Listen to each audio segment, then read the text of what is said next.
Olá pessoal, tudo bem com vocês? Eu sou Jéssica Marques, sou psicoterapeuta e no vídeo de hoje nós vamos falar sobre os mecanismos que sustentam a posição depressiva. Essa é a parte 2 do vídeo que se refere a esses mecanismos da teoria das posições de Melanie Klein. Vamos lá entender o que seria isso?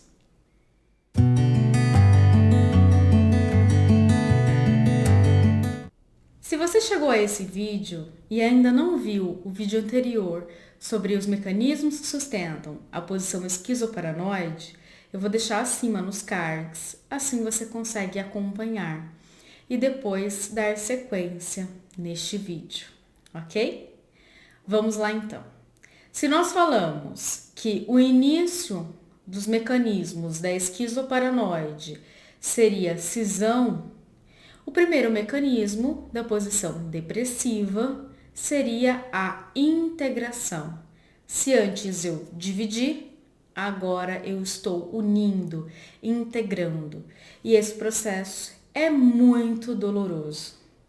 Quando você está ou fazendo esse início de transição, não que você já não transitasse antes, mas em um processo de análise você vai criando um ambiente para que você vá criando tolerância à frustração e conseguindo permanecer mais tempo na posição depressiva, porque ela é insuportável. É muito dolorosa você estar nessa posição.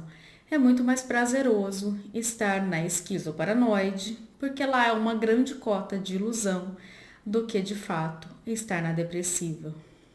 Como o próprio nome já diz, uma posição depressiva, né? Depressão para a psicanálise é um movimento depressor de embotamento, de integração, de voltar-se para o eu, de reconhecimento. Se o primeiro mecanismo foi integração, o segundo seria responsabilização. Quando há essa integração, agora eu passo a unir a minha parte boa e a minha parte má, que todos temos, ok? E isso é muito doloroso. Então, como eu me responsabilizo?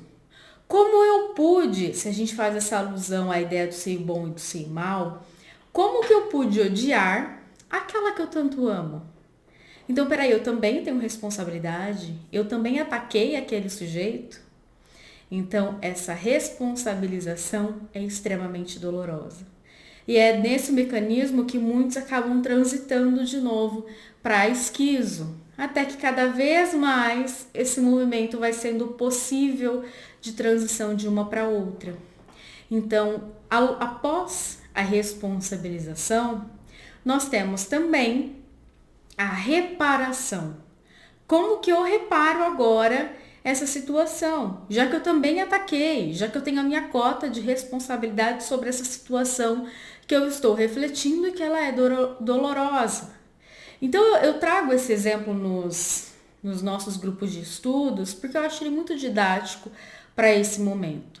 E a reparação é um dos movimentos que também te leva à esquizoparanoide normalmente. Eu uso o exemplo dos pais que começam a se dar conta o quanto eles estão distantes dos filhos, quanto tempo de trabalho diário isso faz com que eles tenham menos tempo com os próprios filhos. Só que esse movimento de reconhecimento de nossa, passa tanto tempo longe, gera um desgaste, gera um incômodo, um desconforto emocional. E logicamente, através desse desconforto, como ninguém quer sentir desconforto, você faz o retorno para a esquizoparanoide novamente e tem uma brilhante ideia. Já sei! Lembra que impera na esquizoparanoide? Onipotência, eu posso tudo, e onisciência, eu sei tudo. Já sei como eu reparo a minha ausência com o meu filho ou com a minha filha. Vou comprar presentes. E não existe o presente no mundo, nem que seja o mais caro, que possa suprir a sua ausência. Não tem. Então, às vezes, esse movimento é que o sujeito tenta reparar. Então, muitos acabam indo para presentes, para coisas caras, para uma quantidade excessiva de presentes para suprir uma falta, uma ausência, porque não conseguem se responsabilizar por isso. Se nós estamos falando de uma integração, responsabilização, eu passei então a reconhecer que, peraí, eu tenho responsabilidade nisso que aconteceu. Em seguida, eu vou para a reparação. Como que eu reparo isso? Como que eu posso mudar isso? Lembrando que não dá para mudar o passado. Lá o que já foi feito, foi feito. O que eu posso é aprender com essa experiência e agora ir mudando o meu agora, o meu aqui e agora, porque é aqui que a vida acontece. No momento que você me assiste, é o seu momento de realidade última. É aí que a tua vida está acontecendo. Não dá para fazer nada, nem antes, nem no passado e muito menos no futuro, porque ele ainda nem chegou. No momento que eu gravo esse vídeo, aqui agora é a minha vida. É aqui que eu estou agindo. Então é esse o momento que eu posso modificar algo. Então, olhar e reconhecer o passado faz com que eu modifique, com que eu cresça, com que eu transforme e mude a partir de agora as minhas ações. Então, isso é possível. Outras coisas não dá. Se nós estamos falando dessa integração, dessa responsabilização, desta reparação, vamos falar também de uma simbolização. Porque a partir do momento que eu integro, é que eu posso simbolizar internamente. Então, peraí, aquela pessoa que eu achava que ela era muito ruim, ela também tem uma parte boa. Aquela pessoa que eu achava que era muito boa, ela também tem a parte de ataque. Então, agora eu consigo essa integração interna, principalmente se a gente está falando da base. Quando você faz essa reedição da base de pais que me machucaram, que não me quiseram, que me feriram, que me negaram, que me faltaram, para pais que não puderam me oferecer porque não tinham para oferecer. Então eu passo a reconhecer o máximo que eles fizeram, né? A reconhecer que aquilo que eles me ofereceram foi o melhor deles.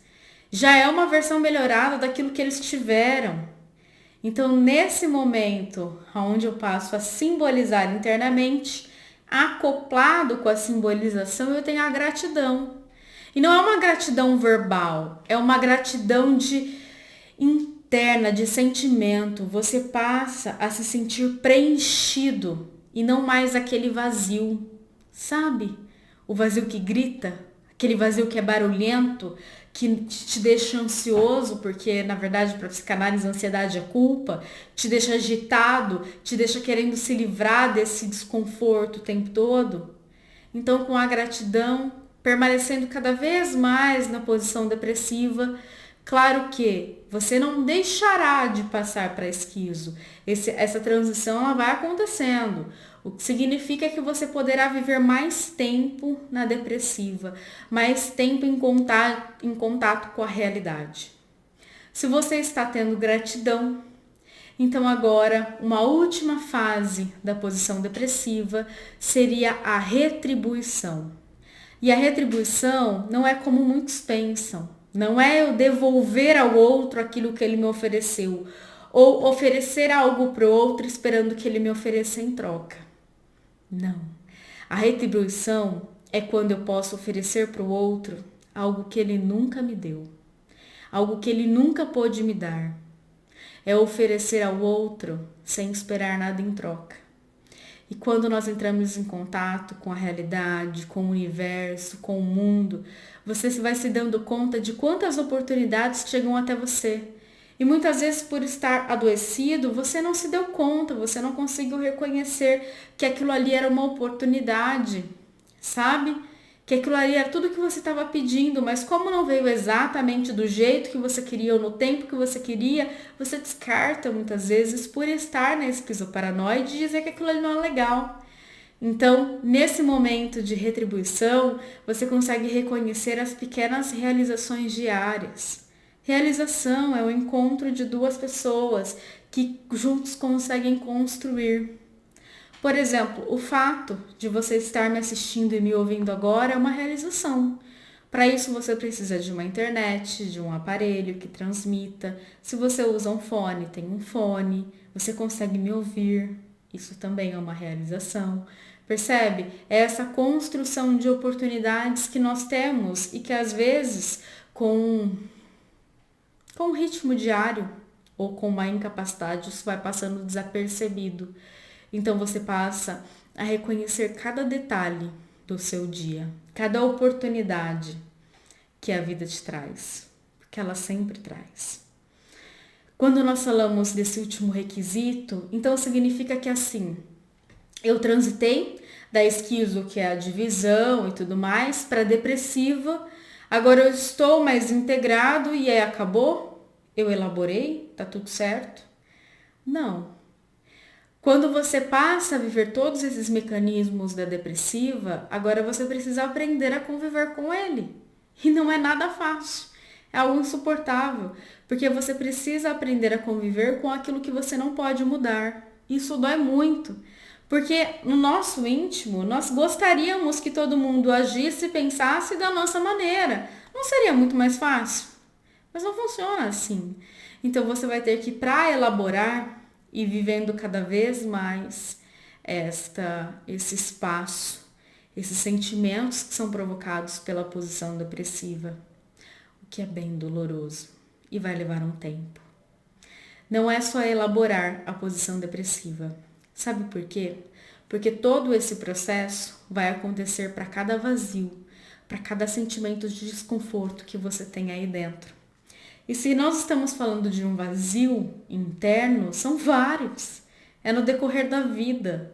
Então, se nós pegarmos uma função muito importante, função materna e a paterna, a cada momento da tua vida você precisa de um modelo de função diferente, porque eles precisam ir se adaptando ao crescimento daquela criança. Se você tem cuidados para um bebê de 2 meses, ele não é o mesmo para uma criança de 2 anos. E essa adaptação ao crescimento, caso ela não seja feita, ela vai gerando vazios e um adoecimento. Então, para cada sentimento, vai haver esse processo de transição. No processo de análise, não existe a questão da regressão de um sintoma. Então, assim, no sentido de uma elaboração, o sujeito, quando ele elabora a posição depressiva para um sintoma específico, ela não vai ser regredida. O que acontece é que às vezes é confundido, é que surge um novo sintoma, um novo sentimento que nunca pode emergir. Então, eu vou trazer um exemplo bem grosseiro agora. Imagine que você está num corredor único, uma única via de saída, mas que nesse corredor tem um monte de entulho, tem um monte de coisas que te impedem de chegar. Então, você precisa ir tirando e limpando isso aos poucos. Então, para cada coisa que você limpa nesse corredor, numa analogia simbólica, bem grosseira, para cada objeto retirado, você vai passar por esse processo. E quando ele pode ser elaborado, aí você consegue retirar um outro objeto, até que você chegue a sentimentos que estavam lá atrás nessa fila e que vão precisar de todo um trabalho para que eles consigam surgir. Por isso que o processo de psicoterapia, ele leva um tempo. Porque às vezes para você transitar de um mecanismo para o outro, da posição depressiva, pode levar-se anos. Você não ouviu errado, não. Dá para levar até anos para que isso aconteça.